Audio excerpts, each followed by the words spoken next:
Good morning, everybody.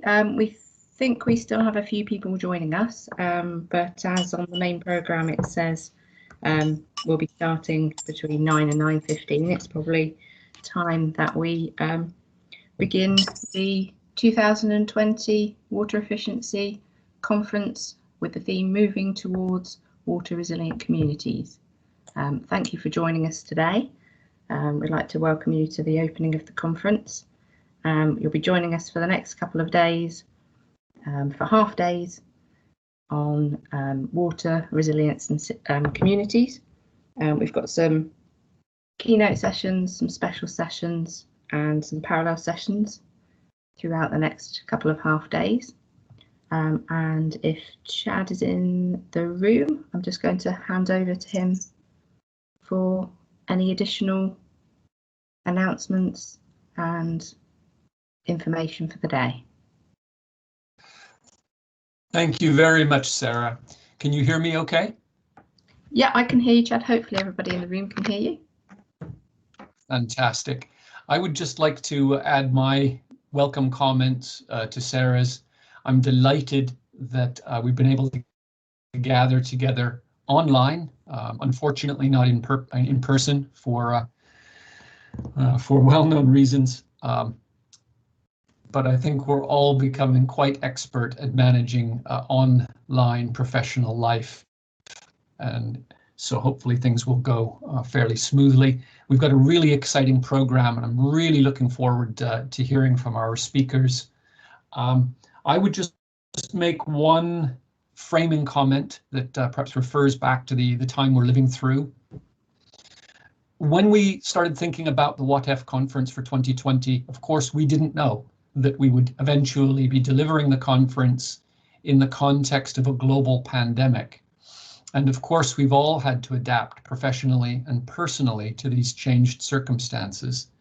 But for those of us in the water sector, it's, if you like, particularly poignant in the sense that we have learned that our expertise as water professionals has a very direct role in helping us think through and helping society manage the COVID-19 crisis.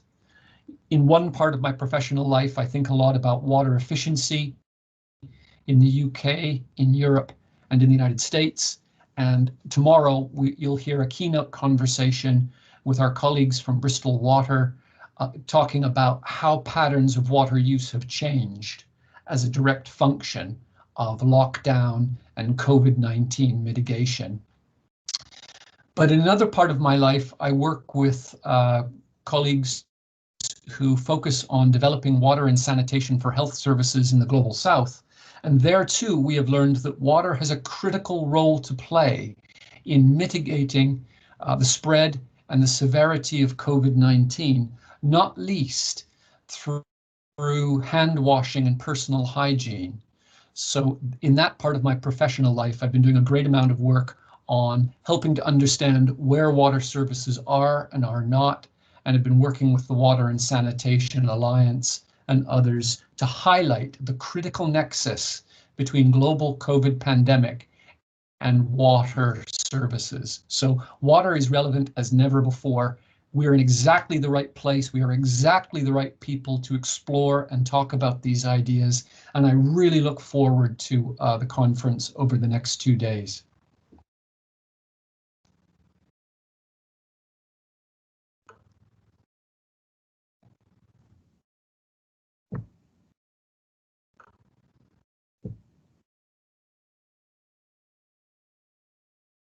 Thank you, Chad. So just some announcements to make. You've probably all seen the main programme up on the website and you've all been sent individual links.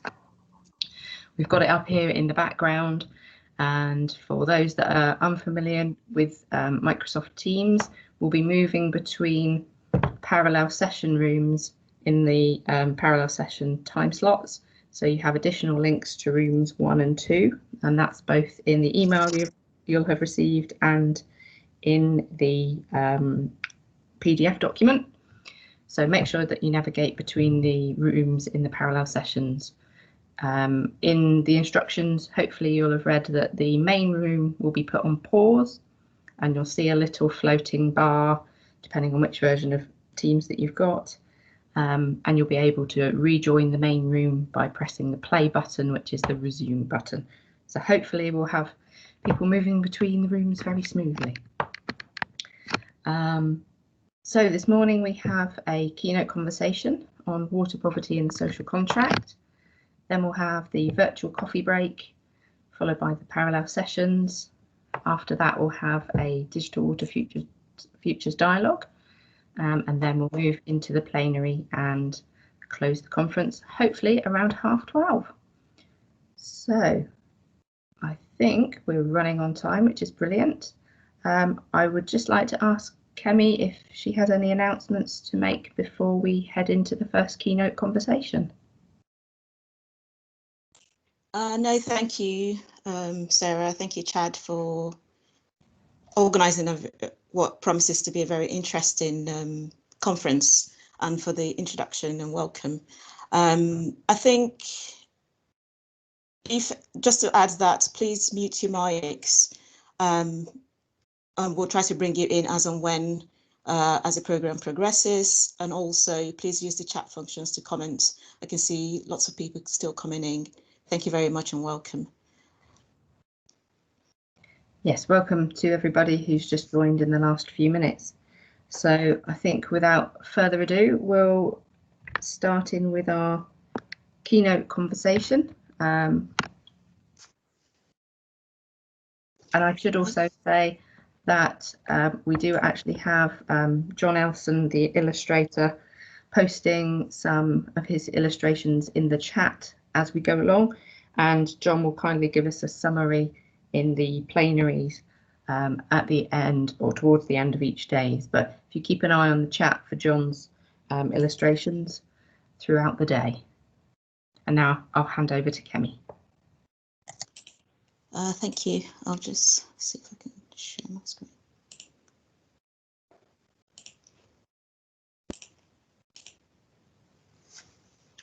Okay.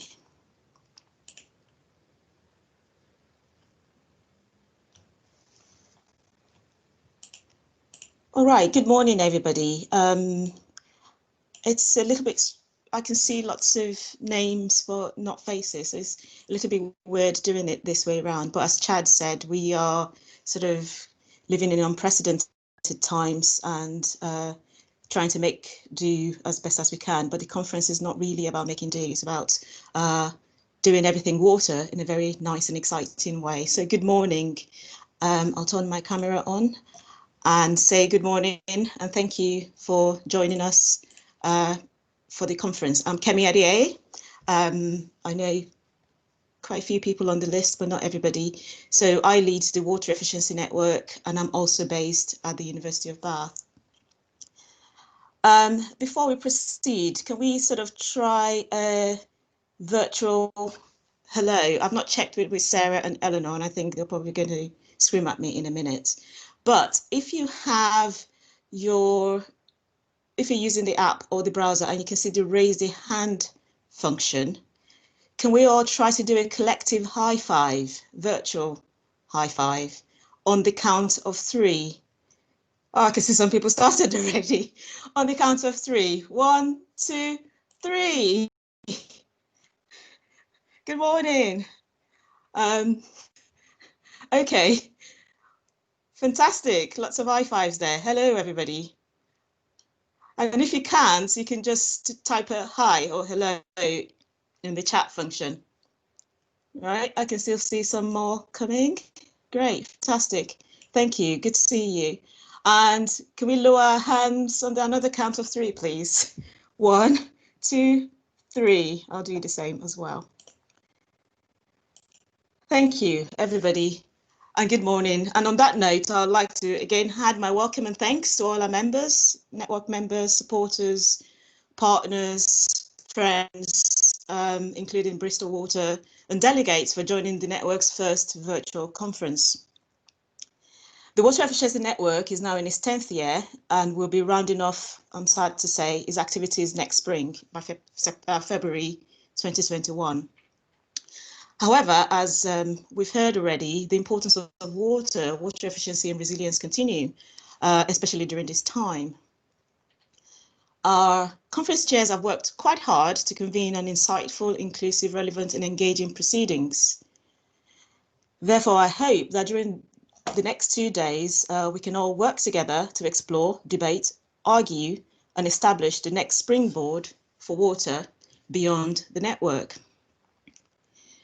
Those that have attended our previous conferences know that they're not really stuffy affairs, and we're not one for airs and graces. So virtual or not, please participate, comment, politely agree or disagree throughout. So on that note, let's start the first special session or keynote conversation of the conference, titled Water Poverty and the Social Contract. I'm grateful to Catherine Rathouse, Director of KR Social Research, a member of the Water Poverty Advisory Panel for the National Energy Action, for convening this session. I'll try to bring Catherine in if she's joined the conference later on. Water poverty is quite prevalent and is more prevalent than we might think, even in countries like the UK. I'm therefore also glad that Sarah and Chad have decided to open the conference with this important session. There are two aspects to water poverty. The first is concerned with equitable access to safe and secure water, and the second deals with issues of affordability and the extent to which they can perpetuate poverty and adversely affect one's livelihood, physical health, social and economic well-being. I can say a lot about this topic, as we're all quite aware, but I wouldn't do that because we've got two excellent panelists to do it a bit more justice. So may I introduce, first of all, Jess Cook, who is Project Development Manager for Water Poverty at National Energy Action, and also Iain McGuffog, who's Director of Strategy and Regulation at Bristol Water. Can you both please launch your cameras so that people can see you?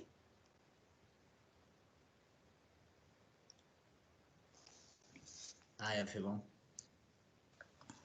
Morning. Good morning. Okay, so both Jess and Iain have excellent track records in addressing issues of water affordability from different perspectives. This will be apparent in their brief introductions and as they debate the issues with each other and with all of us. First of all, they'll introduce themselves during their talks, and for a full bio, please look at the Water Efficiency Network website and also the proceedings. In that proceedings as well, you will find the chair's editorials, as well as my preface to the conference. I think the order we'll follow is that we'll start with Iain and Jess' presentation, as I've already said. They'll then debate each other, and I'll allow Iain and Jess to get stuck into this at that point, whilst I bring in all your comments and feedback and questions as well. So please do use the chat function, and I'll try to monitor this as the session progresses. Like I said, please feel free to comment if you disagree. Please let us know, and we'll try to make it a very enlightening and interesting conversation and debate. If you do feel that you really want to ask a question in person, then please raise your hand and I'll try to bring you in if the technology and time permits. We've not managed to crash it yet, so fingers crossed. Okay, on that point, can we have Jess's presentation, please? Good morning. My name is Jess Cook and I lead the People Living in Water Poverty and Fuel Poverty Work Programme at National Energy Action. I am delighted to have been given the opportunity to talk to you today about the links between water poverty and water efficiency. I hope to be able to help you understand a little bit more about why water poverty matters and why it's important not to ignore the impact of it. Before I started this programme of work, it's fair to say that I, like many others, didn't know that water poverty even existed in the UK. People primarily consider it to be an issue associated only with developing nations or extremely hot and dry countries. But in their Sustainable Development Goals, which turned 10 earlier this year, the United Nations set a target to achieve universal and equitable access to safe and affordable drinking water for all by 2030. While access issues in the UK are rare, although recently seen with the travelling community during the COVID-19 lockdown, affordability issues are not. We're talking about another strand of poverty in the UK, yet another bill that some people struggle to afford, but one which is absolutely essential to life. The poverty landscape is multifaceted and it's scary. The population of England and Wales is around 56.1 million. Prior to COVID-19, around 51% of us were in work and around 23% of us in poverty. This rose to 14 million people when considering the whole of the UK, according to the Joseph Rowntree Foundation. That's over 1 in 5. And over half of the people in poverty, around 56%, are part of a working family. In-work poverty is on the rise, and so the ability of households to try and improve their own situations is proving more and more to be limited. And we're yet to see what the long-term impacts of COVID-19 will be on poverty in the UK. So this situation could be even worse as hours are reduced and jobs are lost. But what does this mean for water? The measure of water poverty is still not formally agreed, but it's usually measured as a bill-to-income ratio, either 3% or 5% of household disposable income after housing costs. Using these measures, we're talking about almost 22% of the population, with 10% being classed as being in severe water poverty. To give you a little perspective on this, on who's affected most, around 41% of households in water poverty are lone parent families, 2 in every 5. We're not alone in recognising that water poverty is an issue. A number of other projects and initiatives are underway in addition to our own. In 2019, Water UK launched their public interest commitments with a specific commitment to make bills affordable as a minimum for all households with water and sewerage bills more than 5% of their disposable income by 2030 and develop a strategy to end water poverty.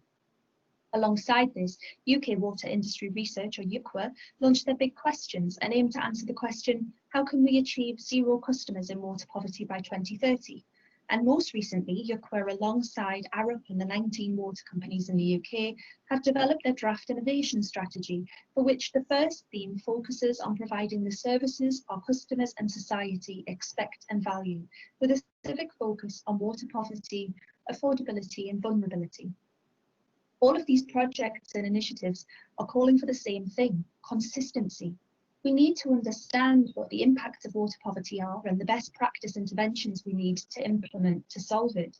But we can't do so until we agree how to measure it consistently across the industry. So there's a picture for you. Over a fifth of us are in poverty in the UK and around a tenth of us are in-work poverty. Incomes are undoubtedly one of the major issues facing us when looking at eradication.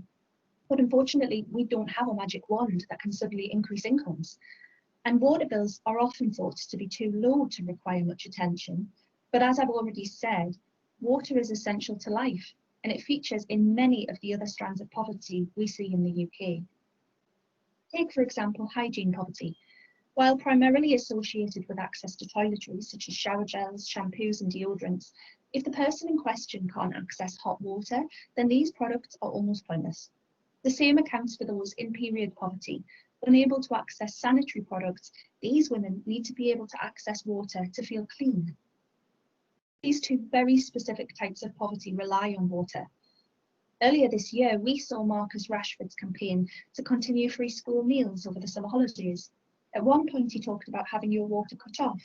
Now, while that thankfully is not an option for companies to consider due to non-payment in the UK, it is possible not to have any hot water due to self-rationing or self-disconnection of your household gas and electricity. And that's a reality we see many households in fuel poverty facing. Another strand of poverty that exists in the UK is appliance poverty. Some extremely low-income households don't have access to essential household appliances, such as washing machines and fridge freezers. Others do have access, but they're usually to cheaper older, less efficient products. The Public Accounts Committee has called for DEFRA to outline the timetable for implementing product labelling for water efficiency by October. Water labelling will make it much easier for customers to choose water efficient products and will give greater visibility of water use. But the households who would benefit the most from the financial savings made by saving water will likely be priced out of the market, as more efficient products tend to be more expensive. We'd urge manufacturers and policymakers to consider this when introducing water labelling. And this unfortunately isn't the only area where low-income householders could be priced out or detrimentally impacted by change. As we move forward with the plans to build back better in a post-coronavirus world, setting out our plans to tackle climate change and reach net zero, water once again becomes central to the conversation. After all, it's often said that water is the primary medium through which we'll feel the effects of climate change. The Energy Systems Catapult estimate the average household generates around 2,745 kilograms of CO2 emissions from heating, which includes heating for hot water. They estimate that to reach net zero by 2050, this has to reduce by 95%, which requires a substantial shift towards renewable energies. But what options will low-income households have for moving to renewable or more efficient methods of heating their homes and hot water? Depending on the tariffs, the technology used for heating the water, and on household behaviour, the cost of heating water using electricity is almost 3 times the cost of heating the same amount of water by gas. So while electrification may be the cheapest approach for heating our homes, the same can't be said for heating hot water. We may have the potential of halving the number of kilowatt hours required to heat a home and hot water through electrification and through the use of alternative heating technologies. But based on typical gas and electricity prices, this could cost significantly more than current bill levels for each electrified household. We need to ensure we safeguard some of the most vulnerable households against this. And education on how they could reduce their personal water use, and in particular their hot water use, is likely to be key. So as this conference continues over the next 2 days, I'd like to ask you to consider where the most vulnerable people in our society fit in.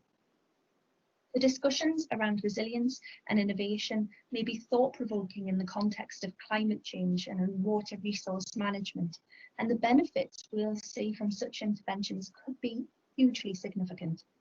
But think too about the benefit to the lone parent family who struggles to manage their everyday outgoings, who might not be able to afford to buy more than one school uniform for each of their children, and who can't afford to do the washing more than once a week. Think about the ways you could bring that family along on this journey too. How they could benefit so substantially from what might seem like tiny cost savings to you or I. Think about the protections that might be needed to offer them the support to access new technologies, water efficient appliances, or larger efficiency measures like rainwater harvesting.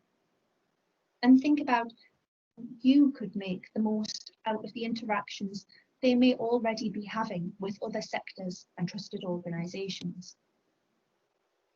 Water poverty won't be eradicated if we solely focus on incomes, because we're limited in what we're able to do there. But if we take a holistic view and bring vulnerable customers on our water efficiency journey, helping them to realise the benefits of a green economic recovery, we might have a chance of ensuring water is affordable for all. Thank you for listening.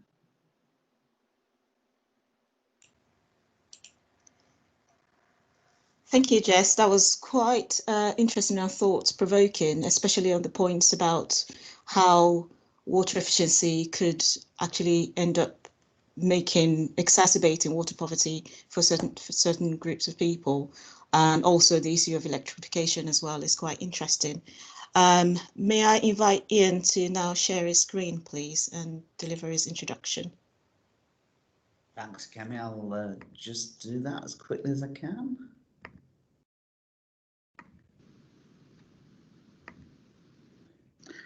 I'm delighted to have the chance to talk through Bristol Water's approach to our social purpose, and in particular focusing on water poverty and how that links to the hydro-social contract, a concept in itself that research at UWE has helped to develop. The history of Bristol Water does come back to a public health crisis and a poverty crisis back in Victorian times. Nobody knew where cholera was at the time, and the investment for a social purpose by a group of entrepreneurs who wanted to supply the whole of Bristol rather than just the wealthy parts at a time that beer in Bristol was better for you than water is really key to this. Bristol Water still tries to attain that social purpose to serve society. Water efficiency was needed at the time as new supplies came in. At the time, water used to be turned off at night, and that's still the background to what a social contract can be. It's about how public health can still link to help communities grow and prosper. Water poverty, looking at as an issue, is something that's now heavily regulated and also features in many water companies' approach to corporate social responsibility. Social tariffs are measured and legislated for, companies' reputations at stake, and there's metrics and targets all over. There's voluntary approaches and CSR on top in terms of things like trust funds and working with third parties to really target water poverty. But a social contract for us must look ahead. It goes beyond trust through either markets or regulation or CSR. That's not enough. To maintain trust, you have to have a forward-looking approach that deals with the big challenges of the economy, climate change and biodiversity, and we think infrastructure firms are central to resolving that. Trust in a social contract for us requires a shared connection to society. So the question is, how do we build? So, what is a social contract? Well, for us, it's a framework that provides transparency and accountability for how we go about delivering our social purpose. It's a framework about engaging with local communities, how we deliver things, and how we go about delivering our targets matters in the long run, at least as importantly as what those targets are. For water poverty or anything else, water efficiency, we need a transparent mechanism so that customers, stakeholders and employees feel they can influence the decisions that affect those local communities. I'm Michelle Davis, Head of Strategy for Bristol Water, and Iain has asked me to add a little bit to his presentation today on our social contract approach. One of the most important philosophies behind our social contract is a focus on the well-being of society. This is Bristol Water's social purpose. In practice, this means that we are concerned with how we deliver our role as an essential service provider so that this has the greatest positive impact on our communities in both the short and longer term. To influence well-being, we need to understand the challenges which society faces today and how these may change in the future. Customer, stakeholder and employee engagement and shared action is therefore a really key part of our approach, as it's linking into local and regional plans. For a company to truly have a social purpose, this needs to be led from the very top of the organisation. I'm going to share a short video here, which provides a direct perspective from one of our board members. Hi, my name is Jim Mccauley. I joined the board of Bristol Water in 2018 as an independent non-executive director. Bristol Water has a long and proud history of playing a vital role in society. We were established in 1846 to provide clean, safe drinking water to the residents of Bristol at a time when thousands were dying every year as a result of the insanitary conditions in the city. One of our founders, William Budd, was a pioneer of modern epidemiology. He applied the same principles as his celebrated contemporary John Snow, the London-based physician who traced the source of cholera to insanitary water supplies. As a result, the Bristol Waterworks Company was instrumental in the virtual eradication of cholera in the city. When Bristol Water was granted the right to supply the residents of the city with clean drinking water, it did so in competition with a rival organisation which proposed supplying only the richer parts of the city. Bristol Water's plan was more ambitious and egalitarian. These principles of social justice and innovation continue to be at the heart of our business. So, as a board, we recognise that Bristol Water must fulfil a wider role in society. So just to recap on a few aspects of the social contract, which I have covered very briefly here. 1, the focus on societal wellbeing and how these needs change over time. 2, the importance of leadership from the very top of the organisation. And 3, the role of engagement and co-creation in understanding the challenges and developing our response. Back over to you, Iain. Virtual interpretation of how to hand over a link, and even though Michelle's not here at the same time, but we're all getting used to these techniques. So I think it's helpful to think about the social contract as what we can practically do to move beyond the high levels of, the issue of water poverty and not looking at it in isolation. So one key point we think that is just thinking about the next generation. Water use is increasing in the young. When they leave university or their studies, they're often in the private rented sector and are time poor. And as employers, that's something that we have to take seriously.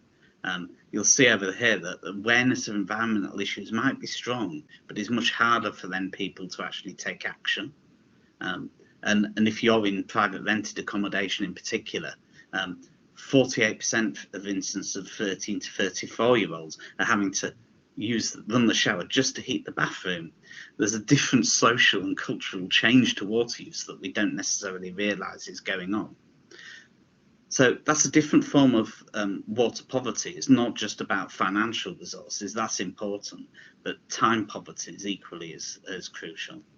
So our hydro-social contract recognises that link between valuing water and other resources, community well-being, and then water poverty in the long run.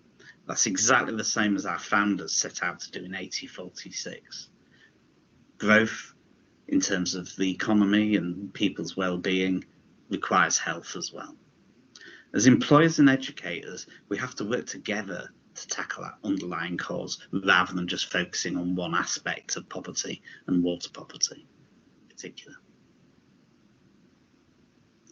Look at our performance already. We already have a wide range of social tariffs. You can see over on the right a bit of cheeky social media advertising that we've done just in terms of our metric, in that we can deal with water poverty as it currently stands. Water, though, a low contribution to poverty if you look at energy and other utilities as a whole. And actually, if we look at the carbon challenge in isolation, there's a lot more that we need to do. If you bring other essential services in, and we just tackle one sector at a time, we're not going to have the big impact that we could do. So in an age when companies are becoming more purposeful and accountable for how you deliver as well as what you deliver, which is something I've in particular done a lot of thinking and writing about, that's where the social contract has to come in. How do you deliver? What's different? How do we actually take into account the cultural aspects of people rather than the shorter term just focus on behaviour change? Particularly pleased that we managed to get some of these messages in annual reporting, something that corporates normally can't manage to do. But the summary for us is a hydro-social contract can affect poverty far more than just water poverty. This is our sort of UN Sustainable Development Goals mapping, and you can see water poverty is something that we still have to focus on. But it's just a part of vulnerability, whether that's partnerships or shared goals or building resilient communities and cities. And that's one aspect, of course, coming back to water efficiency and educating in terms of water use. You'll see here the reference to Resource West, where we're trying to work in the cities, get resource messages across jointly rather than just tackling water in isolation. That water efficiency and water poverty, like resource efficiency and poverty, just have to go together. And in Bristol, we have an advantage of the One City Plan framework that allows us to link at what we can do individually together, so that the sum of the parts, the whole, is much greater than those. So thank you very much for listening. Thank you very much, Iain. And another interesting introduction that sort of tries to represent a departure from business as usual to understanding customer needs and meeting them at the very point of those needs. And the need may not necessarily be reflected in financial terms, be in other areas. So a very interesting talk from both of you. That the key thing for me is that is you're challenging us to sort of think outside the box and to think differently, not just in terms of, you know, promoting water efficiency and how we do that, but looking at how those actions could cause other problems in other areas. Can you both please show yourselves? I can't see you. It's a little bit it's a little bit strange talking to myself. And Jess, where are you? I'm here. Okay, great, fantastic, thank you. Okay, so just a quick reminder that you can participate by, I can see lots of sketches from John, thank you for that. Please ask your questions, raise your hand if you've got anything to say, and we'll bring you in. So over to you, Jess and Iain, really. Is there anything else that you feel that you've left out, that you've thought, listening to that, oh, I forgot to say that, or I'd like to emphasize that a bit more? I don't think I do. I think hopefully there'll be some questions coming through from people that have listened and thought we've missed something. That might be the better way to challenge it potentially, and see where other people's perceptions lie. But no, I don't think personally I have anything to add at the moment. Okay, so you both represent two sides of the coin, if I can put it that way. So Iain, I think we should start with you, and based on what you've just said, can you please challenge Jess on some of the new ideas that she's proposing?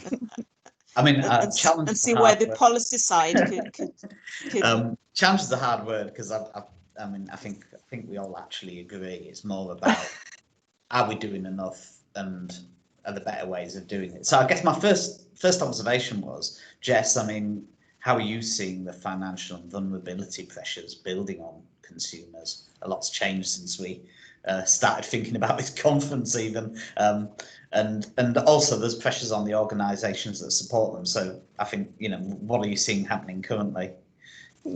Yeah, absolutely. So I think that was one of the things that I tried to pull out within my presentation, was that the figures that we are aware of households that are in poverty were already shocking, and yet, as everyone will be aware, the economic impacts of COVID will be making that significantly worse. So for a lot of customers, a lot of low income households already, they'll have been seeing significant income reductions from whether that's from reduced hours, through job losses, through furlough, whichever way that is, that'll have been playing a part. And those reductions in income have then led to them potentially seeking support, whether that's from a water company or from any other type of organisation that they have an account with, looking at things like payment holidays, and what they can do to try and help their short-term, fill that short-term gap. But as that goes on, that leads to it falls into a cycle, because then you lead into accumulated debt, and then they've got more money that they need to pay back at the end of the day. And we're yet to actually see what that long-term impact is going to be. You know, the country's fallen into a recession. The Social Metrics Commission have said that both the incidence and the depth of poverty has increased as a result of everything that's happened. And people are still being paid on furlough currently, so job losses aren't at its peak, unfortunately. So it is significant. And as you rightly say as well, you also have the charities, the organisations that are supporting them. So from a charity perspective, a lot of those charities have lost a significant amount of their income that they would normally have from things like sponsored events, such as marathons, for example. And then the companies have done an amazing job of ramping up the support, particularly in the water industry for households, and expanding social tariffs and offering those flexible payment plans. But there has to be a limit to that too, because at the end of the day, that's funded through customer bills, and there's only so far that funding can go. And so if it's expected to continue, I think additional funding from elsewhere needs to be considered for those organisations too. So it's not a nice picture, I'm afraid to say. But I think, you know, as we move into winter, we're going to see it potentially worsening, and we've just got to be very mindful of that and what we can do. Do you have something to add to that, Iain? The questions are coming in, so bring one in soon. I think it's just we don't really know what it's going to be like yet. It's just too early. I mean, for us, we just haven't seen an impact yet. We're predicting it. We're thinking, well, actually, how are we going to do this? But the organisations we rely on will also be affected by this. So it's not just about the end consumers. It's actually the people that we rely on, including water companies. But actually, they're relatively lightly hit. You know, we're still managing to get out there and do our job. We're quite lucky in that regard. But actually, the reason for that is because it's an essential service. But we do have to think about those we've relied on to really help us understand what goes on in communities, and water poverty is an example of that. So it's going to be hard, and at the minute it's just we just don't know what's going to happen. It's just there's nothing. You can't look at the current data and go, right, we know we can start planning it, because the data currently isn't really showing the impact yet. But we'll probably come on to that a bit further about the sort of how we might keep in touch with each other and what sort of tools we're thinking about for help monitoring it. I mean, we're as ready as we can be, but that ain't going to make it easy.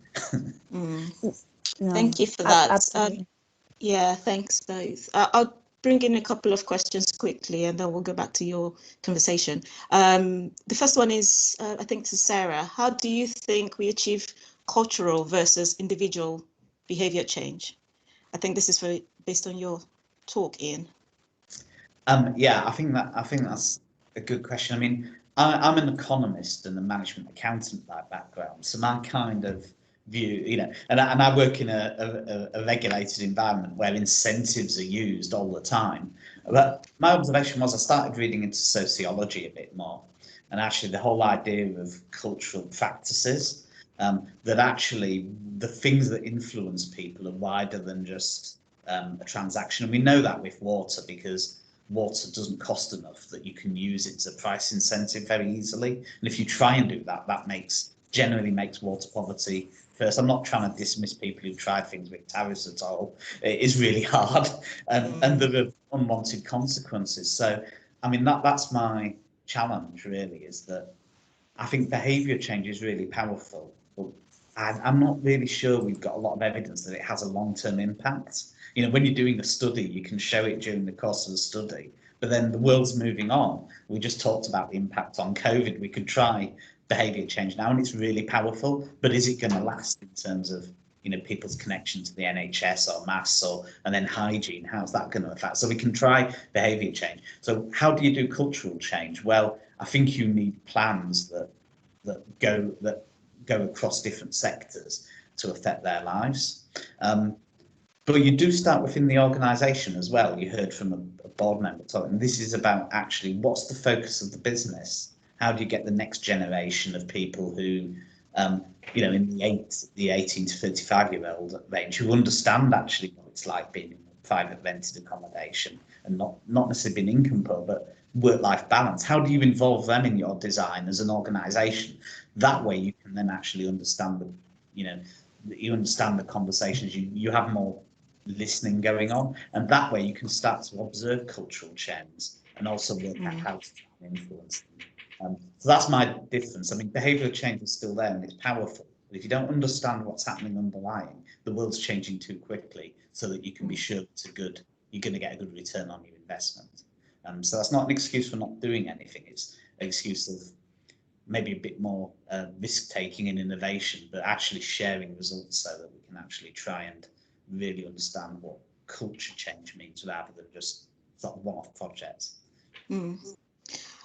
Sorry, Jess, just to say that Rob Lawson also had a similar question about cultural change, but he's the second part of his question was more about how do water companies and third sector and everybody collaborate to actually achieve this. Do you have any insights in that? Yeah, so from the cultural change perspective, and just picking up on that first bit, agree with what Iain says in the fact that behaviour change can play a part. It's only got so far that it can go, and that wider cultural change is needed. I think Iain potentially approached that from an organisational perspective as well. But if you look at culture as in the culture that we live in, I think one of the key things in order to have cultural change is actually consistency of approach and messaging. So understanding, overall as an industry, what we're talking about when we say water poverty, and I mentioned that there are numerous metrics for that, but also about the types of things that are available for people to be able to do, whether that's applying for support or actually physically making changes themselves, in order for us to change and to get away from the mindset of thinking, well, we live in a wet country, so water is not an issue. We still need to be able to value it, and that messaging is very important. So I think I just wanted to make that point. But when it comes to working with water industry, third sectors, things like that, National Energy Action, as some people may be aware, is primarily a fuel poverty charity, and we were actually approached by Northumbrian Water and asked to run this programme of work, but very much for the industry. So they've made it very clear that it's not just about their area, and it is a national project, and it's looking at things like that and starting to think slightly out of the box that can really make a difference. But one of the things that National Energy Action do, or some of the things, is we run a lot of practical delivery projects, and whether that's advice or income maximisation, benefits entitlement checks, or in the energy world, actual energy efficiency installations through our network of partners.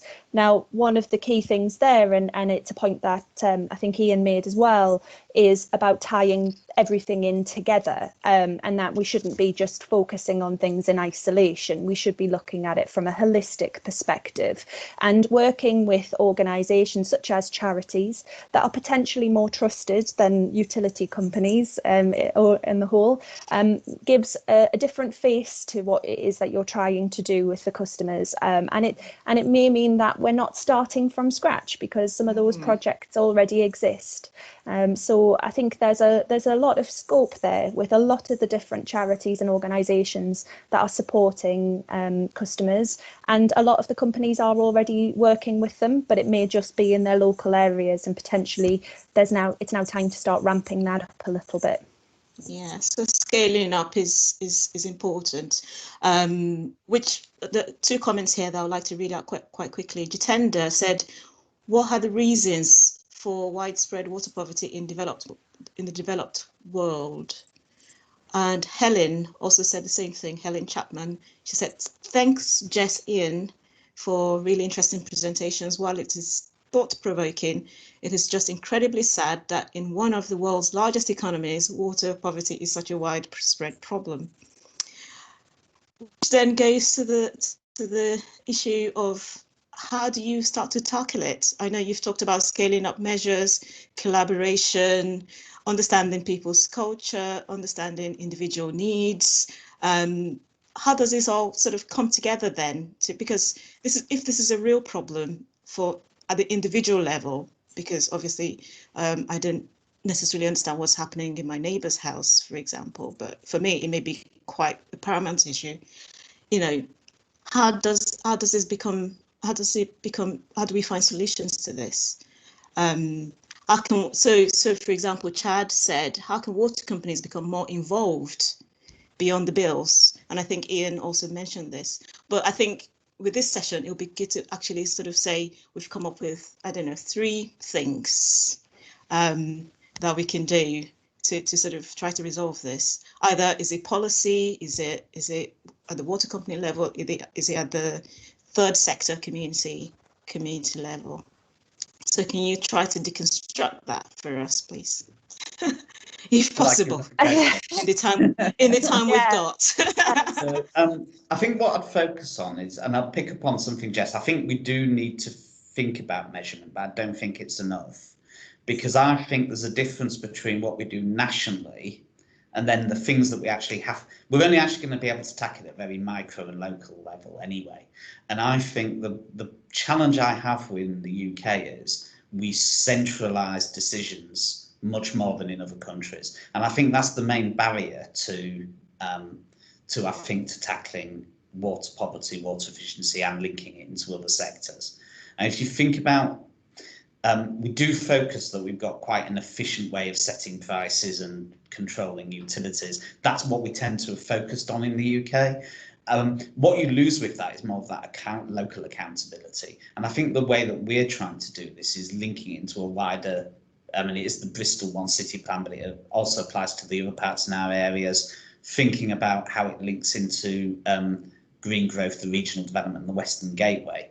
I think we have to do that as well as having some trusted measures that we can report nationally to stakeholders to engage people. But actually, in my experience, those national measures don't necessarily make enough change at a local level. It's not enough to do that to get your water customers to trust people. It might help in terms of stakeholder trust, and that's really important as well, because we need to tackle this long term. You know, if we are going to be carbon neutral by 2030, and the key thing about the water sector, there were sector challenges across a number of things, which included biodiversity, climate change, water policy, and leakage, some of the the really core bit of the job as well. And that's really good at getting people working together, but that's just the water sector. How do you do that elsewhere? And I think that kind of needs more. It needs local accountability, it needs local government, it needs academic institutions. That's the best way of getting that engagement. It's time consuming. That's the real challenge. We've got to prioritise, and all organisations have to do that. So we do have to accept that we're not going to solve this quickly. You know, we have to be tolerant of other people, pressures on people, and we have to have some acceptance of we'll try things that fail as well. But you know, I think that's my summary, is we just need more local accountability rather than just relying on national targets and frameworks, as important as those are. So absolutely, we have to try things and fail. I mean, that is the definition of innovation, isn't it? You try enough things and fail at enough, then you'll find something that works, and that's going to be the absolute key for what we can do. I think one of the things I said within my presentation was incomes are obviously the major issue when we talk about this, and we don't have a magic wand for income, but what we do have is the ability to be able to try and educate and help people understand where they potentially can access additional incomes to try and help improve their situation, and that's one of the things that's really important to consider. The mass amount of unclaimed benefits, for example. I mean, you just look at pension credit as one example, and it's quite substantial. I think Kemi, you're absolutely right. This probably isn't something we're going to pull apart in the 10 minutes or whatever it is that we do have left, because it is a rather large topic, and if we came up with 3 things today that could solve it, then I would be over the moon, because it would make such a substantial difference for people. But I think one of the things that I'd say is, obviously I mentioned about measurement. I think measurement is important in terms of eradication, because you can never ever claim that you've eradicated something unless you're all working to the same measurement. But it's not the be all and end all. Absolutely not. It's about what you're doing on the ground and what difference you're making to those individuals. So Iain, I completely agree with that. One of the things, however, that I would challenge, yes, there are local elements to support that you offer and issues that you need to address, but there is also what currently exists within England and Wales, particularly across social tariffs and other support mechanism, is there is a bit of a postcode lottery, both with the cost of water, and it does vary quite significantly based from water company to water company. but also with the support that people can access. And so, you know, somebody who might live literally a few streets apart but borders another water company could be entitled to a completely different amount of support compared to the other person, despite their financial situation being roughly the same. And that's something that I do think that we should be looking to address. But water poverty isn't something in isolation. Water poverty is just another strand of poverty in the UK. We're talking here about thousands of people, millions of people who are in extremely distressing and difficult circumstances. And we need to be able to be in a position where they feel that they can have those conversations with organisations if they are struggling. There's an element of pride that some people don't want to admit that they have a problem, but there's also the element of fear that if they do admit that they're having an issue, what's that going to mean? And I don't just mean in the water industry, I mean in all industries, and any bill that they struggle with, because they won't struggle with one bill in isolation. And so I think what we need to get to the point where, through interaction, we really make the most out of every conversation. So if I'm in financial difficulty and I have a conversation with my water company and about it, and it becomes emotional because I'm telling them about my circumstances and it's really challenging, I would like to get to the point where I don't have to repeat that same conversation with 10 different organisations, that something happens, that somebody takes ownership and can actually do something to try and help me, not just with my one issue, but with all of the ones that are linked. And whether that's through onward referrals or data sharing, they're the types of things that I think are really going to make a difference. And that's what we need to start looking at in a wider picture. That's a very good point, and I think lots of people are agreeing with you there, Jess. Anna said it's the case of making every customer contact count for both water and energy utilities and all other organisations too. So in essence, what you just said, that, and also making sure that you have that parity across water companies, so it's not too localised. I think you're both essentially saying the same thing, that you need both top down and bottom up solutions. Somebody said, oh, we need to collaborate with other people like housing developers and housing associations and bring them into the conversations as well. Sorry, I'm trying to read as fast as I can. Oh yes, I think people are talking about labelling and products as well, water efficiency products, and how, you know, that could be a positive or a negative thing depending on what side of the fence you sit in. Interesting ideas about taxing. I don't think we want to talk about taxes in this day and age with autumn statements coming. Yeah, so and Paul Willis said there is government legislation that provides motivation for change. So we've not really talked about legislation. I know Iain talked about everything being too centralised sometimes, being a problem or being a barrier. Are the current regulations and suggestions and recommendations working, or is there scope for improvement? I think there's always scope for changing it. So the government at the minute is thinking about its environmental goals. It's thinking about how to target this. So there's a lot of conversation going on nationally, and I don't think there's an absence of people caring about this actually. So I mean that's what I would observe. I mean a lot of the partnership works I think came out from water companies realising they weren't the best people at dealing with poverty in the round, and then made touch with organisations, whether it was Citizens Advice or organisations like NEA, just started building those links to, and then money followed that because there was a good business case, you know, for both sides to work in that way. That's how this happened. It didn't require legislation to do that, but I do accept Jess's point on postcode lottery. There does come a point at which you then have to say, okay, what form of regulation, what form of standard should we now have to try and improve that for everybody? I think that's the minimum, we then have to make the links of what's coming next down the road, because what often happens with legislation, by the time it goes through the process, by the time people adapt to it, you end up finding the world's moved on. So it's never going to be an answer. And if there's enough trust, you can have a more forward-looking point of view. But that's trust between companies, regulators, governments. But ultimately, consumers sometimes feel a bit left out of that. They may be either happy and not recognise the problem, or sometimes those solutions are not recognising the problems they see. So I'm trying to say, well, how can we filter that more and make people feel involved in the debate, which actually requires some local engagement rather than national. But we'll see. I mean, that we have so many rules, and to be honest, there's so much changing so quickly.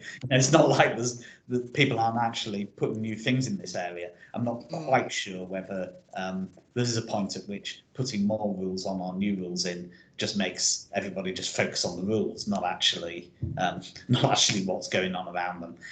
But that could sound a bit defensive, but it's not meant to be. It's just, I guess, a reflection. You need a mixture of all of these things, and you can't just assume that some bottom-up cultural approach is going to work and that's going to maintain trust either. But it's a good place to start. Yeah, so Jess, do you have any comments on that? Because some of the issues you raised in your talk talked about some of the things that are coming from the top. So electrification, for example, the issue about water efficiency products and devices, and regulations about fittings in buildings and houses and things like that. So they're quite top down. But I gathered from your talk that we need to look at carefully about how these things are implemented, and also what the adverse effects could potentially be. Absolutely, we do. Yeah. So our project, our programme of work is very clear in the fact that it's focused both on practical delivery, so from that bottom-up approach, but also the policy side of things as well. So policy does absolutely play a major role. I think one of the things Iain said is the time that it takes for policy and for legislation. So we can't just wait for legislation to tell us what to do. We have to really start doing it now. A lot of, if you look at the UN Sustainable Development Goals, or you look at any of the performance commitments, public interest commitments and things like that have been made by Water UK and others, they all focus on the goal of 2030 for eradication of water poverty. It's only 10 years away, not even a full 10 years, unfortunately. But we need to, that's not a lot of time to make change. And if you rely on legislation in order to do that and following rules, then you could be waiting for half of that before you even start. So it's definitely a mix of the two. Yes, I did talk a few things there about things that are regulatory issues. So where you look at ensuring that nobody's left behind, for example, with the decarbonisation agenda and electrification of heat, that's probably something for regulators to focus on. But it may be something that features in legislation in the future, and that there is something there to protect people from that perspective. One of the things that NEA have called out for recently in light of COVID is the debt problem is increasing, personal debt, consumer debt, household debt. And breathing space as a legislation is due to come out next May. Well, that's 6-7 months after the end of furlough and potentially high levels of unemployment. So that could actually, rather than being new legislation, could that be brought forward to be delivered at an earlier state and therefore support more people that way? So there are things I think that you can do. There's different approaches that you can take, but it's definitely got to be a mix of the two, and we can't just stand waiting for legislation to change. No, good points. Thank you both for that. I'm just going to read some quick comments. A couple of comments back and forth on water efficiency products. I know you can't probably read this as quickly as I'm trying to, but thank you everybody for the comments. They're quite nice. They're coming quickly. Somebody said something about being on water meters and metering being an issue. And then Michelle said, if you save hot water, then it doesn't really matter if you're metered or unmetered, if you save money on hot water.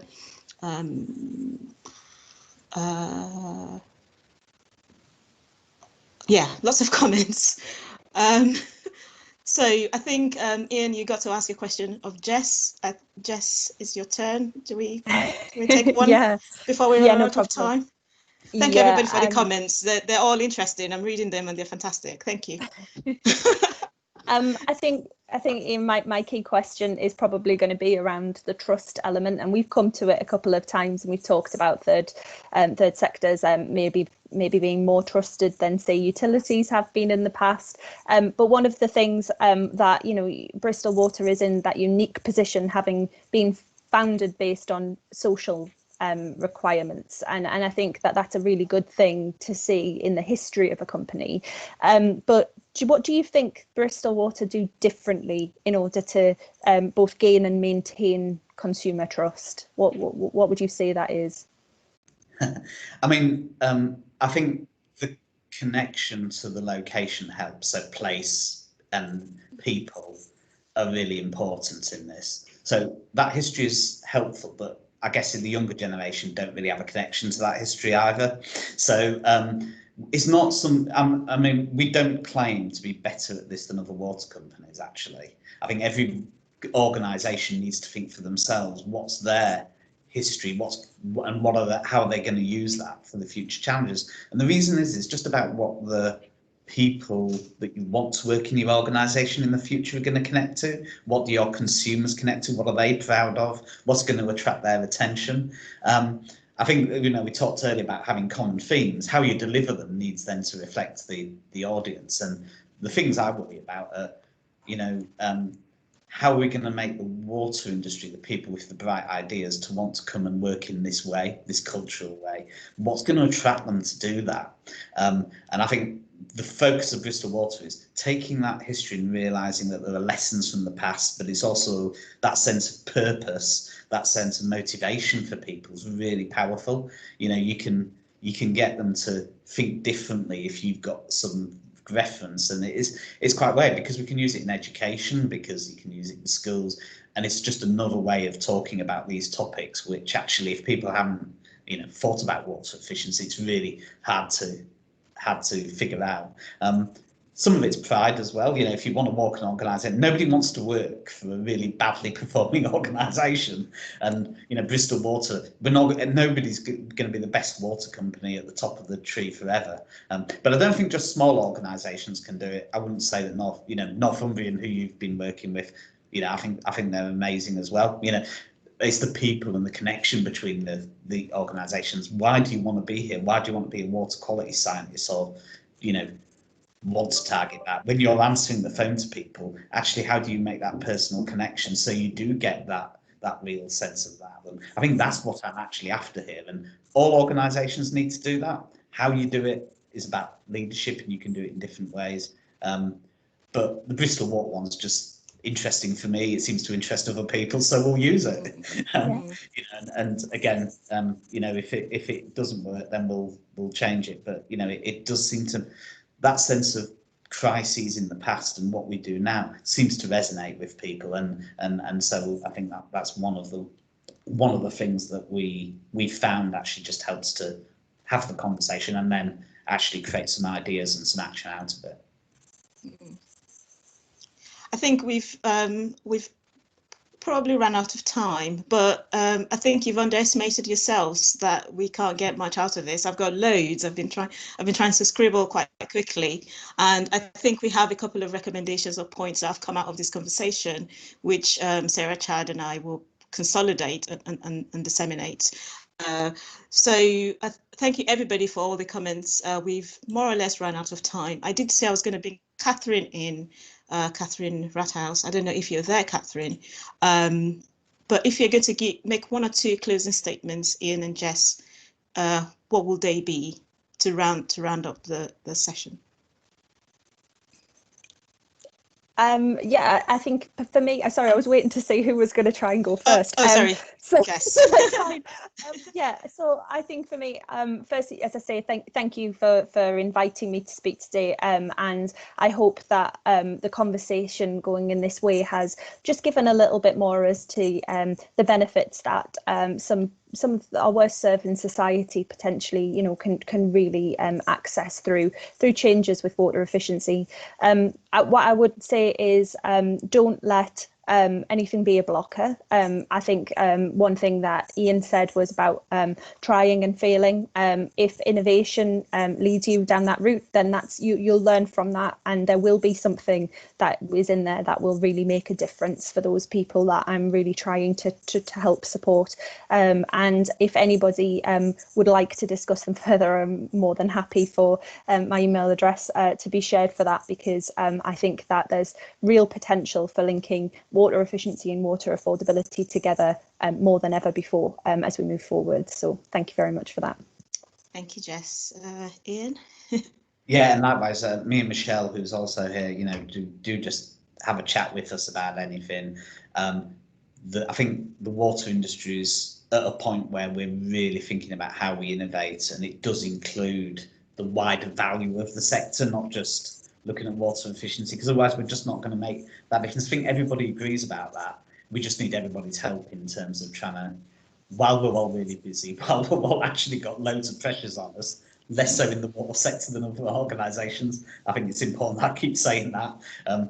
We can't wait while we're all busy, because I found that you know, the legislation, I spend all my time trying to work out what's coming next. So I think please do help us on this journey. You know, if you think that from the conversation, you know, that actually it's worth people's time actually engaging with Jess or myself or any of the water companies, do come and talk to us. And if you don't get listened, go to one of the rivals, because there will be somebody there who's willing to listen, and then we'll feed it back in. So do challenge us, do prompt us, and do help us make that link to the local communities, and get that local accountability there, as well as you know, also lobbying government. That's important. But let's try the local approach and see if that helps us planning more than one thing at once. So that's some of the Thank you both very, very much. On behalf of the Chairs, the network, myself, I just want to say thank you for a very eye-opening conversation, is what I can say. That some of these issues we probably don't think exists. We sort of think black and white. I do water efficiency research, and I think, sometimes I say, oh yeah, fitting solve all the problems, or labeling will solve all the problems, or whatever, but it's not really that simple. So thank you so much for enlightening us. And I can see my chat is still beeping. Please continue the conversation. We're recording everything, we'll consolidate everything and feed it back to all the key people. Please continue to argue, debate amongst yourselves, and Twitter as well. Please continue to do that. Thank you so much again. Thank you, Jess and Iain, and everybody. It's been quite a good start to the conference, and I hope it continues for the rest of the half day. Thank you. Over to you, Sarah and Chad. Bye for now. Thank you, Jess, Iain and Kemi, for doing a great job of chairing the session and keeping an eye on the chat box. It's really difficult to do, so thank you for doing that. We're going to take a break now and reconvene at 10:30 for parallel sessions. Everyone who registered will have received specific direct links to the parallel sessions. So if you click on those links, that should take you directly to the rooms where the virtual rooms where the sessions will be held. If you have difficulties, please get in touch with either myself, Sarah Ward, Kemi, or Eleanor Eaton, and we look forward to seeing you in the parallel sessions on community responses and capacity building and innovation and integration for resilience, starting at 10:30. Thanks, everyone. And if I could just quickly add there, if we could ask the chairs to try and keep those sessions on track as best as they can, and we'll obviously reconvene in this main channel at approximately 11:15. Thanks, everybody. See you in the rooms. Okay, everyone. Turn my camera on briefly. Welcome back to the main room of the Watef conference for the special session on digital water futures. Thank you for your patience as we all got up out of digital session 1 or digital parallel session 2 and walked across digitally back to the main digital conference hall. I think we've all managed that really well, so thank you very much. We're running slightly late, but that's okay because we've got an excellent session now, then a short plenary, including some feedback from our illustrator, John, before we conclude day 1 of the Watef conference. I can see that Claire and Sarah are here and ready. So thank you very, very much for that. Okay, Digital Water Futures Dialogue. Over to you, Claire and Sarah. Thank you, Chad. Good afternoon, everyone, and welcome to the first special session of this conference. I'm Dr. Sarah Ward, and I'm previously an Associate Professor in the Centre for Water Communities and Resilience at UWE. My research to date has taken a complex system approach using mixed methods to examine water resources management and governance challenges and opportunities. And today I'm joined by Dr. Claire Hoolohan, who is Presidential Research Fellow in the Tyndall Centre for Climate Change Research, and she's based at the University of Manchester. Claire's a social scientist whose research focuses on sustainable production and consumption through a social practice theory lens.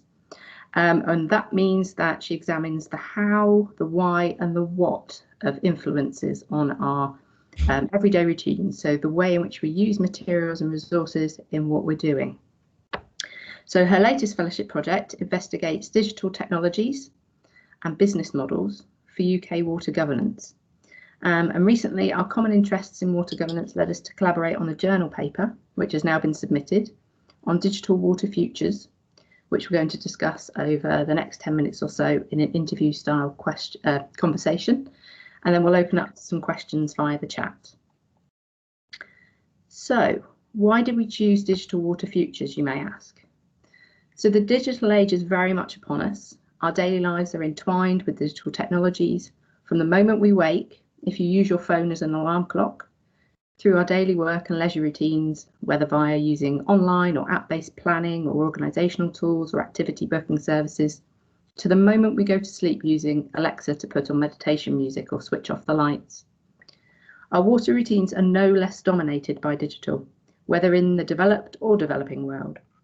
Digital water is the ultimate fusing of the social and the technical, most easily visualised perhaps by imagining someone paying their water bill online using an app on their phone. But consideration of digital water transformations goes beyond this into issues of access, Internet of Things, platformatization, which is really hard to say, affordability, big data, participation and regulation, and cybersecurity, but to name a few.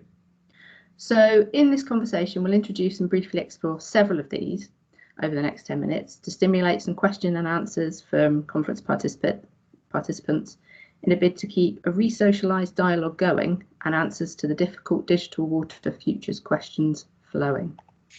So Claire, over to you. Do you want to tell us a little bit more about the project? Sure, your little outro there was very poetic. I enjoyed that. Yeah, so this project, the idea was that we wanted to bring together largely a group of social scientists from lots of different disciplines and kind of areas of study, not necessarily only around water. So there were people looking at social justice and people with more experience in energy systems, for instance, but get a group together that could kind of try and get ahead of the curve. So rather than doing reactive critical social science, actually try and move into a mode of social science where we can engage in a conversation about how we improve digital development sort of outcomes for social and sustainability objectives. And I think so we noticed almost immediately that there's this kind of huge gap between the conversations that are going on in the social sciences and also the sorts of visions being put forth about digital water futures, for instance, in white papers and policy documents and industry conversations. And really what we just wanted to do is start to kind of join these up. And I think sometimes you need a bit of a safe space for social scientists to work out what their story is, if you like. So at the minute, it's quite unusual to hear a whole lot of reflection about how digital technologies are going to impact on things like governance and behaviour or social justice issues, or how things like advances in algorithms and things like this are involved in producing and reproducing injustices that we're aware of already in the water system. So we wanted to explore these kinds of themes and just develop a sort of critical conversation, really, that we could contribute. Yeah, and you mentioned algorithms, which obviously have attracted a lot of attention recently due to the A-level grade scandal. Can you tell us a little bit more about how these questions about algorithms and design are relevant to the water sector?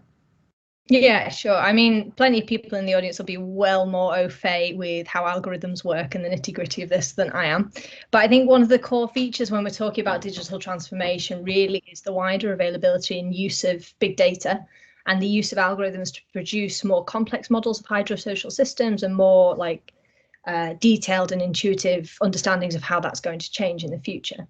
And there's really obvious benefits to this. So it's much faster and much higher resolution picture of water flows. And these sorts of things enable more responsive demand management. However, kind of this classic question around whether bigger is actually better is really relevant here. And I think so what we saw with the student grades, a very simple description of what we saw essentially was a process that was designed to estimate grades across the UK based on past performance of their school and then also the students' relative performance within their school. So it was a fairly simple exercise that was designed to generate a broad picture that we could kind of trust in. And actually that broke down. And quite quickly what we saw is that it was being used to replace a more bespoke and intuitive understanding based on teachers' knowledge, based on students' knowledge, and replace that with kind of statistical and trend data. And that's not dissimilar to a kind of wider process in how big data and algorithms and things like this are actually being applied in all kinds of sectors. The water sector isn't alone in this. It's this kind of shift to big quant data that actually is kind of quite familiar in a way. It's not necessarily changing very much about what we know of water systems. It's just changing the pace and the speed and the granularity of what we know. So it's by and large, it's data that we recognize. You know, it's volumetric data on past water use. It's data on weather patterns and things like this. Is big, like large-scale socio-demographic data and how that relates to water examples. And what we're not necessarily doing particularly well yet is integrating the kind of richer data on how people use water, why people use water. You know, we spoke at length this morning about water poverty. And actually, how do you get into the kind of lived experience of water poverty and understand how that's reflected in large-scale data without relying on kind of very simplistic quant measures? So the conversation that we were having really is about how you start to capture these sorts of complexities and uncertainties, and really how the developments in big data and algorithmic thinking can keep up with this kind of interdisciplinary conversation that lots of us have been involved in for quite a long time. So, for example, how can we use it to understand better things like shifting social standards on cleanliness? Like, we know that hygiene cultures are changing. We know they change relatively fast. So if you think about the changes around working from home and how that's affected water use during coronavirus and things like this, but it's very hard to track in data in lots of cases. And I think trying to understand these kinds of more detailed socio and cultural aspects of change is quite complex. And so that's very true. And in Caroline Criado Perez's award-winning book, Invisible Women, she highlights gender biasing in algorithm creation. Do you think there's potential for that and other kind of biases in the water sector? Yeah, I mean, the short answer, there is bound to be a lot of biases in the way that we create data and methods. I think so in the long term, hopefully lots of these biases are kind of starting to be addressed as we wake up to kind of the issues that are inherently being caused by things like gender inequality in STEM and science and technology studies and things like this. So as there are these kind of large scale drives, for instance, to improve the diversity of higher education, hopefully we see that actually the skills come through and affect computer science and they affect algorithmic design.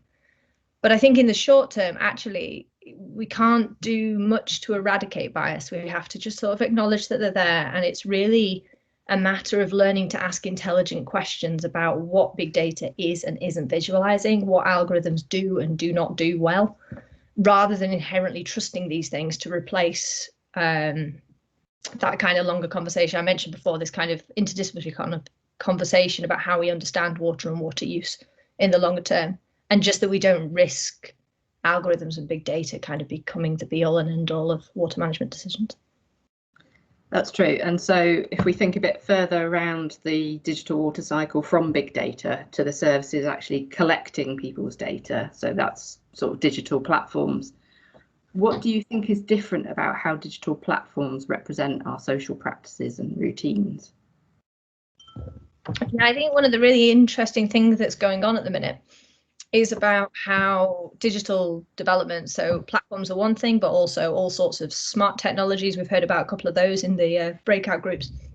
Smart technology, all sorts of different digital advances are actually affecting everyday life and how we interact with technologies in our home, how we interact with water in society, and also with it, the kind of diversification of water services and water use practices. And yet, actually, when you look at the kind of visions of how water will be used in the future, they assume lots of continuity. So one of the examples that we look at in detail in the paper is how people around the world are using mobile platforms to enable the outsourcing of domestic labour. And particularly the example in there is about laundry and laundry washing, and how people are using what essentially is like an Uber for laundry, how people are using these sorts of service models to change the way that they do laundry and who does laundry and how laundry is done in society. So the Energy Savings Trust estimate laundry to be something like 9% of household water use. So it's a big chunk of water use and something that's really kind of valid issue to be looking into. And when you look around the world, there's all sorts of different ways that platforms and online services are actually being adapted to help people get rid of their laundry, if you like. So for people that don't want to do their laundry, there's now 1,000,001 options available to you for ways not to do your laundry and let somebody else do it. But if we look like how those business models are kind of, how they're working, which ones are succeeding, which ones aren't, and why, you can learn quite a lot actually about how we understand water use. So for instance, in the UK, you've got these kinds of snazzy, professional looking outfits, like, no pun intended. So organisations like ZipJet and Laundrapp and things like this, where you download an app on your phone and you tell them what needs doing, you can drop them off in a locker on your way to work, and your clean laundry is returned to you on the way home. And these sorts of things, you know, that it's really slick, it's really professional, it recognises time scarcity as a big driver of consumerism in the UK, and it taps into these kinds of ordinary patterns of daily life like commuting. In contrast, so we looked at an example in Ghana, no, it wasn't in Ghana at all, it was in Uganda, where it was much more akin to the old Uber model. So if anyone was really on it with Uber, it used to be that you could say, I need a ride. Also, people in your area needed a ride, and a ride would be found. And it was more of a sharing system. And the model for this laundry platform in Uganda is basically a way of hooking up people that have dirty washing to people willing to wash it. It didn't work. And in the long term, kind of the reason it didn't work was that the sort of techno geeks, if you like, that had developed this app had failed to appreciate the kind of different levels of smartphone uptake. So the people that were willing to wash, by and large, were not the people who were really tuned in on their smartphones. They may own smartphones, but they were in areas where there is lower level of internet connection, for instance. So their smartphone is not operating the way that we have it, like kind of on tap all the time. It was more of an occasional thing. So there was this difficulty in actually connecting people up, because this failure to recognise the different ways that people adopt and use smart technologies. So the point here really is just that digital developments are kind of creating loads of different possibilities for what the future of domestic demand might look like and the future of water services. And I'm not sure that really as a whole we're thinking particularly creative about that in the water industry, or even in the research side of things. It's hard to predict, it's hard to think about. We're limited by our own imagination to some extent. But also because these developments interact with really complex and mundane things in everyday life, that it's quite tricky to get a handle on what could be, and also what could not be, how things are going to work, how things are going to fail. And yeah, so it really just a call to think a bit more imaginatively, I think, about what the future might hold. Yeah, I see what you mean. And if platforms present people with different ways of achieving these different domestic practices like laundry cleanliness, such platforms could also present other opportunities to re-engage communities. So, for example, with local water challenges such as drought and flooding, and we heard in room 1 in the parallel sessions, a city that experiences both and was re-engaging communities. So it's thinking about how those platforms can do that and kind of mimic how we've done that to date. Yeah, totally. I think one of the big things for digital kind of developments, digital innovation, if you like, is that it really blows open this idea of participation and what participation in water decision making could actually be. So, all the kind of gizmos and gadgets and widgets that drive this. Sorry, I'm just going to close the chat because that tickled me. Great. Thank you. Yeah, so all these kind of gizmos and gadgets that are getting so much cheaper, and also that people are becoming much more skilled in their use. People are more intuitively using these things and getting their head around how data works and how technologies work. And there's loads of advances as well in sort of open source data that increase the accessibility of information about the water system to both consumers, but also thinking about all the other actors that are involved in water systems. It's not something that's the sole proprietary of water companies anymore and data producers. And so one of the things that we looked at in the paper was this kind of what kind of advances does it make in participation? And the example given in there is looking at it, how it kind of allows for an advanced form of community investigative journalism, if you like. So it allows people that have an issue of concern to hold companies or polluters or whoever it might be to account, because they have the ability to gather more data and evidence than they ever have before. So one of the examples that we found was this thing called Catfish, which is like a sensor that just looks like a fish and it goes in the toilet bowl, and it signals when there is contamination in the water source. So for off-grid communities that are using groundwater sources to supply their toilet systems, it shows where there's evidence of contamination from fracking, for instance. And it's just a good example of how inexpensive sensors and open data are actually kind of giving people the tools they need to have a bit more power in decision making. But I think aside from that issue of accountability, what it actually does here is make you rethink the relationships between people in the water system. And I think for a long time, we've thought of this kind of water companies and customers having quite a formal relationship. So at the minute, consumer engagement, if you like, it's quite direct. It's either via consultation or sadly, it's quite often in the form of complaints and that kind of feedback process. But actually, digital developments make the possibility of a much more open and informal conversation that could be used more effectively for customer-centered decision making. So I think the challenge really is actually how we reframe our understanding of participation so that it is actually on participants' terms, if you like, rather than these kinds of more formal models that we think of today. Thanks. So as well as these themes, there are obviously others covered in the paper. There are. What else do we look at? So we also look at things like regulation and security. So there's kind of a conversation in there around what privacy is in kind of a digital world and what implications there are for critical infrastructures like water.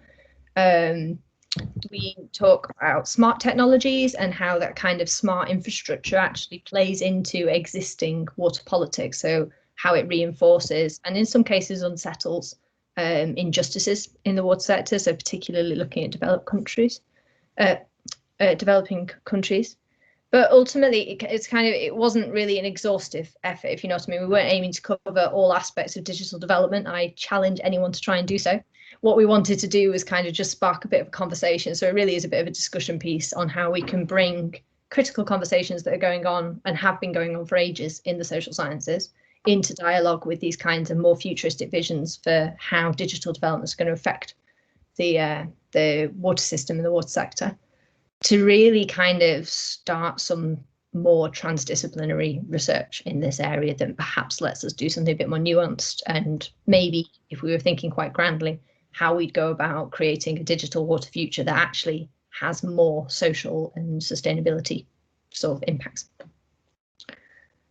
Yeah, I think that's absolutely right. And in connecting it with this morning's session on water poverty and the social contract, so there are obvious links with kind of in-work poverty vulnerability challenges, things like time scarcity you mentioned, which can link to other challenges as well, bring other water efficiency challenges into that, like appliance labelling and metering, and you've got this whole mixture of things that we're coming to get to grips with.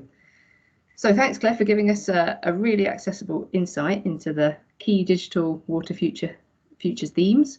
Hopefully the journal paper will sail through peer review, and the conference participants will be able to access it at their leisure in the not too distant future. We've kept things pretty well on time. I've not seen any questions come up in the chat as yet. We've had an interesting comment from Andy, who said Cotton could run a collection and delivery service. So those EastEnders fans out there will get that reference. And we've had a couple of thanks for an interesting chat and an interesting discussion. So if anybody would like to come forward with their questions, I think you've got probably 3 or 4 minutes to do so, and then we'll head into the plenary to try and keep things. I would also say, in addition to questions, if anyone has any kind of thoughts on what they think are the missing bits of conversation in digital water futures. So when they hear people talking about speculative futures in which digital technologies are involved, what is it that stands out to them as something that we're not really thinking about, or the kind of interactions that we've not necessarily heard from yet, if that makes sense? Like what's missing? Yeah, absolutely. And if you've got the extra question, Ed's got a hand up too. Yeah. Go on, Sorry, I just it's a really, sorry, I keep raising and lowering my hand. It's a really interesting discussion. Given the kinds of things we've seen from some of the big technological platforms, like Facebook and Airbnb, who persistently refuse to recognize some of the harms that their platforms were causing in some ways. Facebook with the spread of misinformation, Airbnb with the challenges they've caused to the rental market in city centers, and they've kind of maintained this kind of, I think it's changing now, but for a long time they maintained this like utopian attitude that they weren't responsible for any of that. I know it's relatively early days with these conversations, but do you think there's a risk of that in some of the platforms that are emerging on the water side? I mean, yeah, there must always be a risk, if that makes sense. And I think what's interesting to ask is about who is in the background. So these platforms don't appear from nowhere, and quite often it's not very transparent who actually owns them, who's making the decisions about them. So, I mean, without going into too much detail on ZipJet and Laundrap, they're actually the same organization. And one of the ways that they generated profit in the early stages was about collecting data on how and when and why and what people are washing to sell to one of the big detergent companies, for instance. And I think quite often how these platforms make money and what they're actually doing. So they obviously provide a service and a function, but that's not usually or not often what is their sole source of profit and income. So I think there's a really interesting question there about how we make more transparent what platforms do. Yeah, and if I could just add to that, I think there have been, cases now that we've seen which have highlighted, the issues that you've brought up, and there are starting to be some examples that we can use as the opposite of best practice. The worst practice examples are the things that we can use to avoid those kind and replicating those kind of issues in the water sector or in the water industry, and making sure that across different sectors and across different industries and utilities, those worst practice examples are turned into best practice cases. Yeah, thanks. Yeah, that's a really good question. Thank you for that one. We've had a couple of sort of linked questions come through on the chat about the critical role of water systems, and some water companies commenting it's not acceptable to rely on household Wi-Fi and broadband to run monitoring and stuff, but also linking to ownership of data and information in digital water futures. So there's one just come in as well. about data systems and security, so relying on systems that might get hacked or might crash and making wrong decisions. So any thoughts on those, Claire? Yeah, I mean, so I think the conversation about what sort of Wi-Fi and broadband and things like that is actually falls into the category if there are lots of things we didn't write about. I think if you're interested in that, send me an email, because it's one of the co-authors on this is definitely researching in this space and should be interested to hear from you.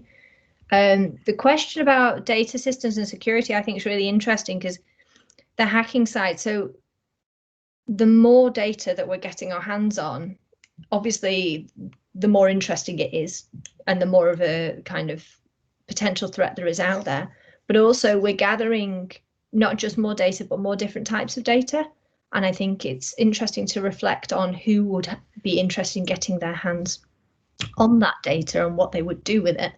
So, for instance, it's becoming increasingly, easy is not the right word, but people with, for instance, chronic illness and disability are becoming more obvious in big data and smart meter data and things like this. You can start to identify households where, for instance, there might be someone with specific water consumption needs. And actually there become ways where protecting the anonymity of people is more difficult. But there's kind of a more mundane conversation about actually we're learning a lot. We're learning lots and lots more about how people use water. And I don't know that we're necessarily tuned into all of the things people might not necessarily want shared about their households and what we do with that data. So it can be good to show off all these amazing things that we know, and actually we're not necessarily completely in tune with how much what we know might affect the people that's being shared of. That issue of consent, I guess, is something that perhaps isn't yet being talked about to the extent that perhaps it should. That's a really good point, and that issue of consent, I think, is one that comes up in sort of implicit and explicit ways. GDPR makes it very explicit, but there are sometimes ways where it's sort of taken in an implicit way where it may not be And it's really hard to get, because we don't necessarily know what we're going to get and what we're going to want to use it for. So this kind of it's a really tangled up thing about consent. That it's a really old conversation, but it's a really relevant conversation that perhaps isn't being had to the extent it needs to. Okay, on that really crucial point, I would like to thank everybody, including Claire, the lovely interviewee, for joining me in the session and telling us about the Digital Water Futures work. I'd also like to thank the delegates and the participants for the great comments and questions through the chat. Thanks, everybody. And I'll hand over to Chad.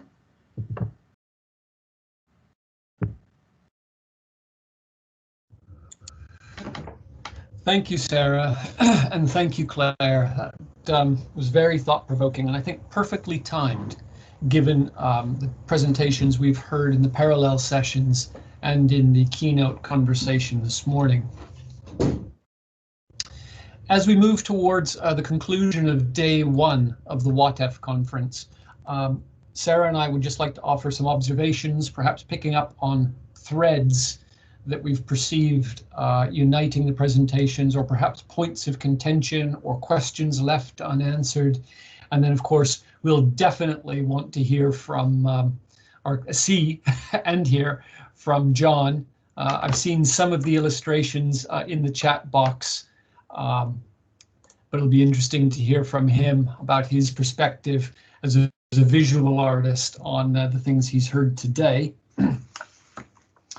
Let me start by noting that one of the things I have always loved about Watef is that it's a meeting place for technicians, engineers, practitioners, and social scientists, almost in equal measure. We come together to think about challenges of water efficiency, water systems, and water futures.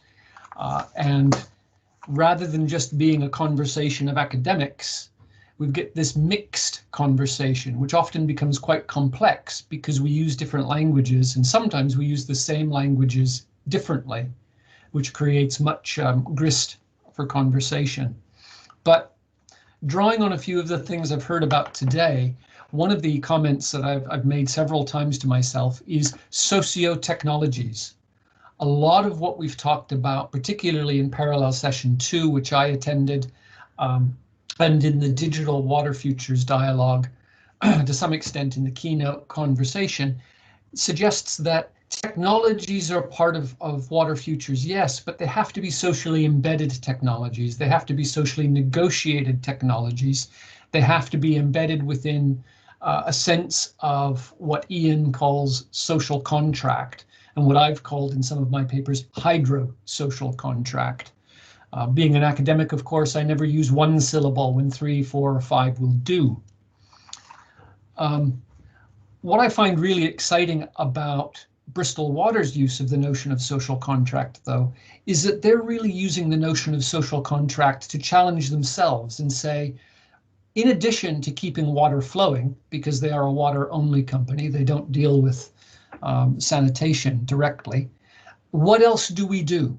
What else is expected of us in 21st century Bristol, Weston-super-Mare, West of England Combined Authority service region? And that's a fundamentally new question for a water company to ask itself. When I started working with water companies 15 years ago in this country, they were basically engineering concerns. And the questions were very technical, they were engineering facing. And I think if I put my hand up and timorously asked about the social contract, I would have been grabbed by the scruff of the neck and bundled out of the room. Times have definitely changed, and I really welcome that. To turn to the technological side, though, I want to raise a couple of challenges. We've heard some presentations about different technical solutions for different kinds of water challenge. Rain share, for example, bundles together a number of sensor and control technologies for a particular water security purpose. We heard a presentation in Parallel Session 2 about a system for optimizing the use of granular activated charcoal in systems, including off-grid systems.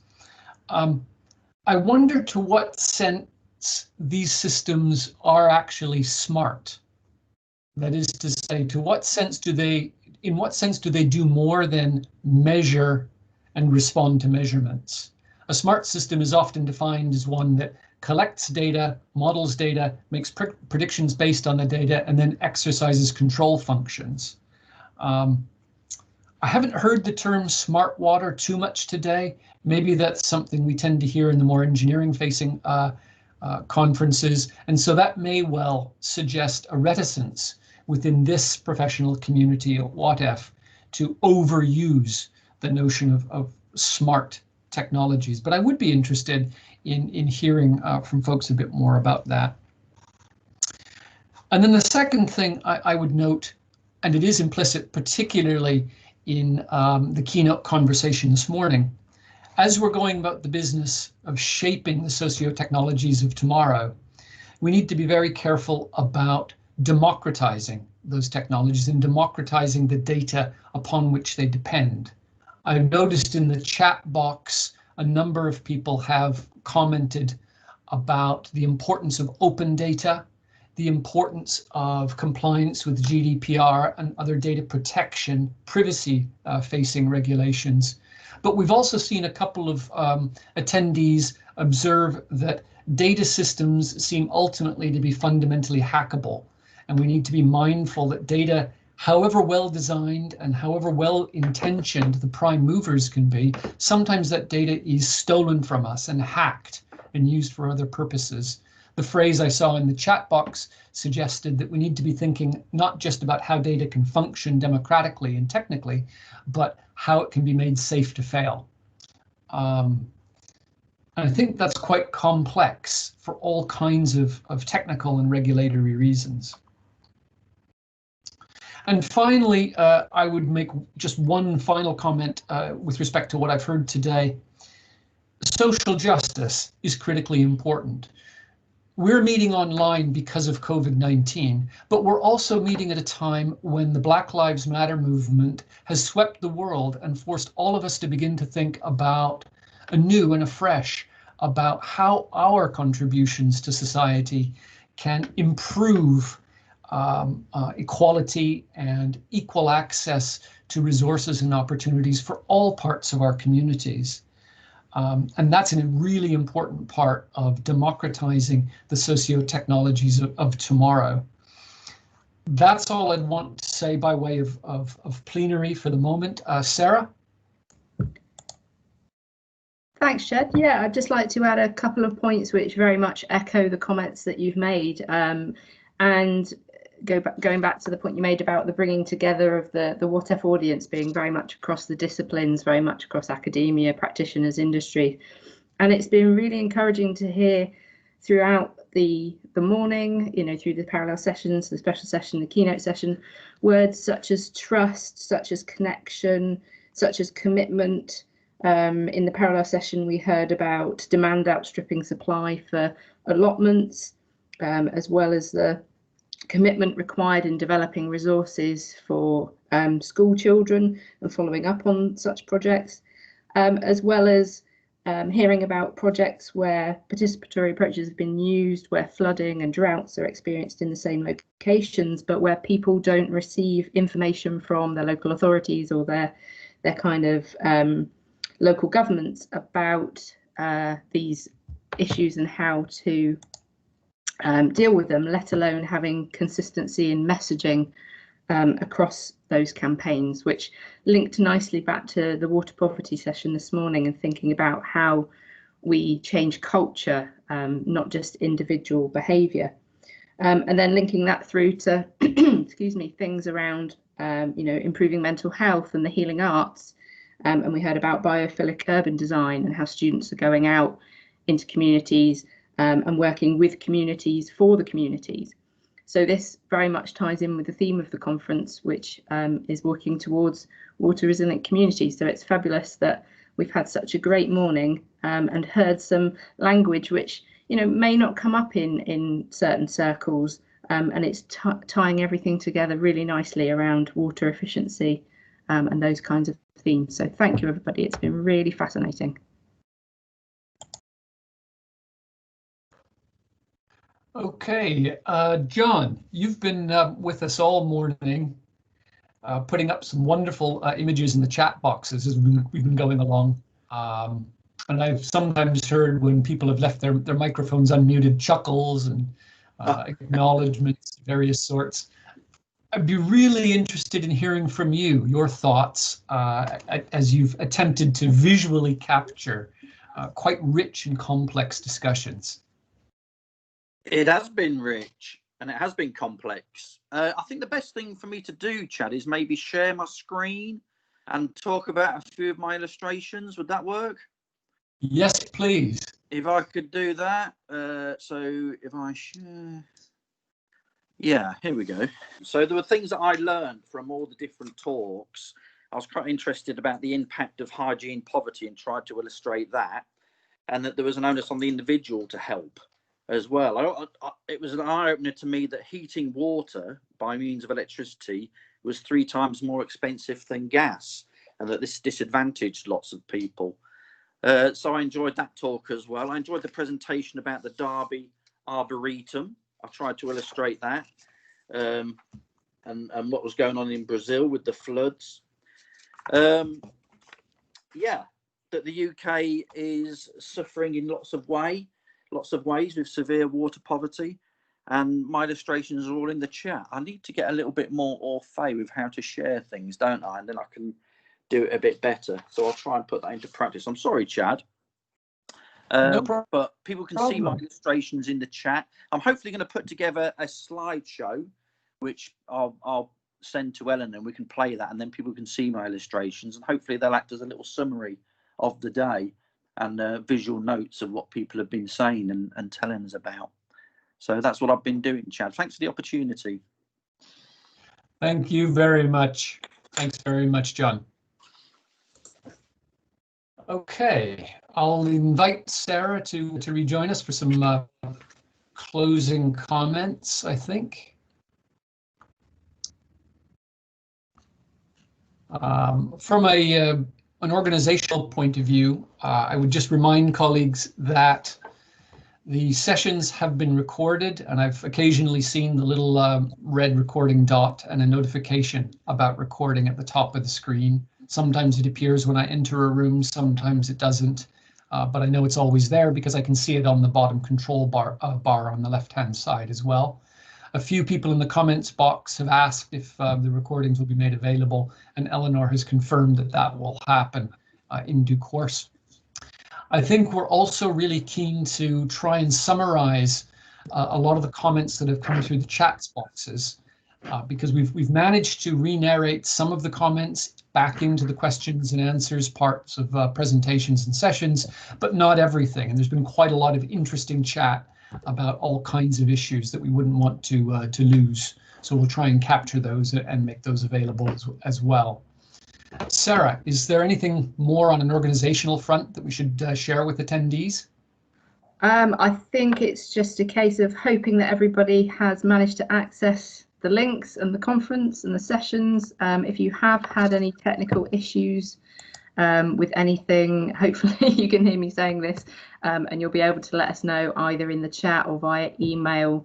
That could come through the Watef conference mail, or do feel free to email one of us if you know one of us and you don't know the other emails.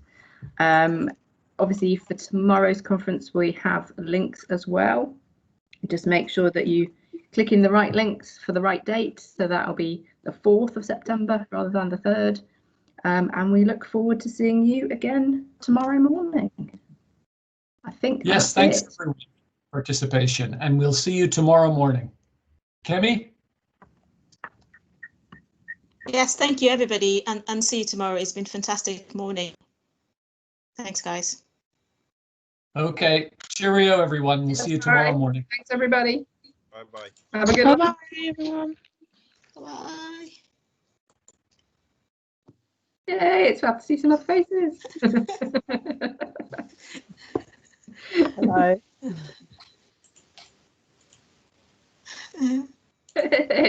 This is the good part.